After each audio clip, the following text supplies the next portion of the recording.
ఆనాడు 10 ఏళ్ల పాటు జీవో నంబర్ 58 కింద 59 కింద ఈ రాష్ట్రంలో లక్షల మందికి పట్టాలు ఇచ్చింది. ఒక హైదరాబాద్లోనే 1,50,000 పట్టాలు ఇచ్చాం. ఆ పట్టా కూడా ఇంటి మహిళ ఎవరైతే ఉంటారో వారి పేరు మీద ఇచ్చాం. ఖమ్మం పట్టణంలో కూడా 3,000 మందికి 58 జీవో కింద పట్టాలు ఇచ్చాం.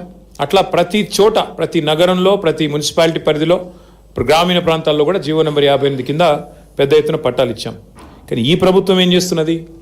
వచ్చిన నాటి నుంచి నేటి వరకు విధ్వంసం, వినాశం, ఇది తప్ప, వినాశనం తప్ప ఇంకో మాట లేదు. నిర్మాణం గురించి ప్రస్తావన లేదు. ఒక విధ్వంసకరమైన ఆలోచనలతో ఎవరి ఇల్లు ఎట్లా కూలగొట్టాలి, భూములు ఎట్లా లాక్కోవాలి. ఇందాక నేను చెప్పిన ముగ్గురు రియల్ ఎస్టేట్ మాఫియా వాళ్ళు ఎవరైతున్నారో, సురేష్, దామోదర్రావు, ఇంకొక ఆయన పేరింది కిషోర్, ఈ ముగ్గురు ఇవాళ నేను నిర్ద్వందంగా చెప్తా ఉన్నా, ముగ్గురు మంత్రుల బినామీలు వీళ్ళు. ఖమ్మంలో ఉన్న ముగ్గురు మంత్రుల బినామీలు వీళ్ళు ముగ్గురు. వాళ్ళు ఆ ల్యాండ్ను హస్తగతం చేసుకోవడానికే ఇవాళ చేసిన డ్రామా ఇదంతా.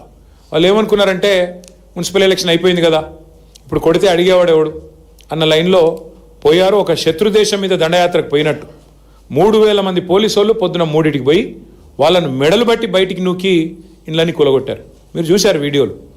ఒక అమ్మాయి అడుక్కున్నది, 10 నిమిషాలు నా ఇల్లును చూసుకుంటా అన్న, ఆ తర్వాత మీరు కూలగొట్టండి, 10 నిమిషాలన్నా దయచేసి దండం పెడితే కూడా కనికరించలేదు, కరుణించలేదు. ఇష్టం వచ్చినట్టు పిల్లలు వాళ్ళ పుస్తకాలు, బ్యాగులు తీసుకుంటామంటే కూడా ఇనలేదు, మెడలు బట్టి నూకి బయట పారేసినారు. మేము పోయి మేము అడిగాం ప్రభుత్వాన్ని. 8 లక్షలు, 9 లక్షలు, 12 లక్షలు, ఒక ఆయనైతే పాపం 200 గజాల్లో 18 లక్షలు పెట్టి ఖర్చు పెట్టి అప్పు చేసుకొని కట్టుకున్నాడు ఇల్లు.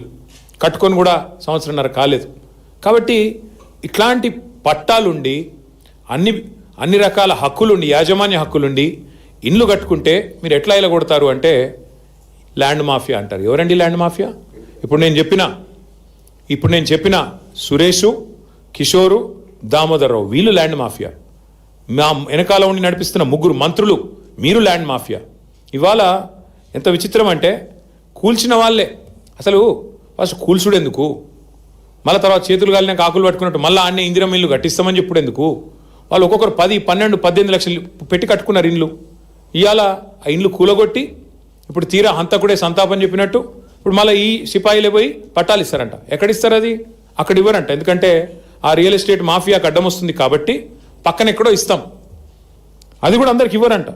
ఇప్పుడు వాళ్ళకు వచ్చిన ఇబ్బంది ఏంటి అంటే మంత్రులకి శాసనసభ సమావేశాలు ప్రారంభం కాబోతా ఉన్నాయి 16 నుంచి. మేము వదిలిపెట్టాం, అటు మండలిలో ఇటు హౌస్లో నిలదీస్తాం, ఉక్కిరి బిక్కిరి అవుతారు. ఎందుకంటే ఇలా రియల్ ఎస్టేట్ మాఫియా భాగవతం బయటపడితే తట్టుకోలేరు.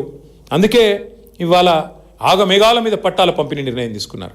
నేను ప్రభుత్వాన్ని ఒకటే చెప్తా ఉన్నా, రాష్ట్ర ముఖ్యమంత్రి కూడా ఒకటే చెప్తా ఉన్నా, వెలుగుమట్లలో ఏ నిర్ణయం అయితే మీరు తీసుకోక తప్పలేదో, రాష్ట్ర వ్యాప్తంగా మీరు కూలగొట్టిన ప్రతి ఇల్లు, ఆ ఇంటికి మళ్ళీ ఆ కూలిపోయిన వాళ్ళకి న్యాయం జరిగేదాకా, వాళ్ళకి పట్టాలు ఇచ్చేదాకా, వాళ్ళకి ఇల్లు కట్టించేదాకా మేము వదిలిపెట్టాం.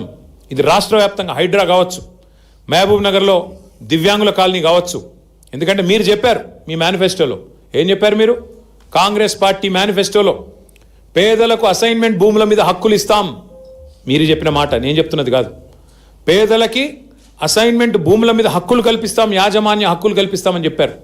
ఇంకా చాలా వాగ్దానాలు చేసినారు మీరు ఏది భూముల విషయంలో. ఇవాళ అట్లాంటి మీరు భూ మాఫియా చేస్తూ ఇవాళ ఆగమేఘాల మీద మళ్ళీ ఇంకా ఈ దిక్కుమాల పని చేసిందే తప్పంటే తప్పుడు పని చేసి మళ్ళీ ఇంకా కవరింగ్ ఇస్తున్నారు.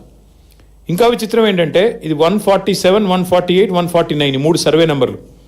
మొత్తం పట్టాలు 1895 ఇచ్చారు. అందులో కట్టుకున్న వాళ్ళు దగ్గర 1000 ఉన్నారు. ఇప్పుడు ప్రభుత్వం 400 మందికి ఇండ్లు ఇస్తా అంటుంది. ఇది ఎక్కడ న్యాయం? కట్టుకున్న వాళ్ళు 1000 మంది ఉంటే నువ్వు 410 అంటే ఏందన్నట్టు? ఇది బ్రిటిష్ వాళ్ళలాగా విభజించు పాలించనట్ట. నీకు నచ్చినోడికి ఇస్తావు, లేనోడికి ఇవ్వవా అంటే అసలు కూల్చిన ఇండ్ల సంఖ్యకి మీరు ఇచ్చే పట్టాలకి పొంతన కూడా ఉండదా? 310 సారీ 410 అన్నాను, 310 పట్టాలు అంటే ఏ అర్థం పర్థం లేకుండా నిజంగా నేను అప్పుడప్పుడు అంటా ఉంటా, ఇప్పుడు మళ్ళీ నిజమే అనిపిస్తుంది నాకు. వీళ్ళు సర్కారు నడుపుతున్నారా, సర్కస్ నడుపుతున్నారా మాకైతే అర్థం కావట్లేదు. కూలగొట్టేది మీరే, మళ్ళీ తప్పుడు లెక్కలు చెప్పేది మీరే, భూమాఫియా అని పెద్ద పెద్ద డైలాగులు కొట్టేది మీరే, మళ్ళీ ఈరోజు చూస్తే అయ్యో అని చెప్పి 4 ఖర్చుకొని మళ్ళీ పట్టాలు ఇచ్చేది మీరే. అది కూడా కొంతమందికి ఇస్తామంటే ఎట్లా అర్థం చేసుకోవాలి మిమ్మల్ని? సర్కస్ నడుపుతున్నారా, సర్కారు నడుపుతున్నారా, ఏం చేస్తున్నారు ఆలోచించండి. ఇంకా సిగ్గులేదా మంత్రికి? వాళ్ళు ఏడుస్తుంటే అక్కడ ఇల్లు కూలిపోయి లబో దిబోమని మొత్తుకుంటుంటే ఒక అమ్మాయి అయితే కాలు ఇరిగిపోయి కుంటుకుంటూ రోడ్డు మీద పరుగులు పెడుతుంటే పెయిడ్ ఆర్టిస్టులు అంటాడు. అసలు నువ్వు మనిషివా మృగానివా నాకు అర్థం కాదు.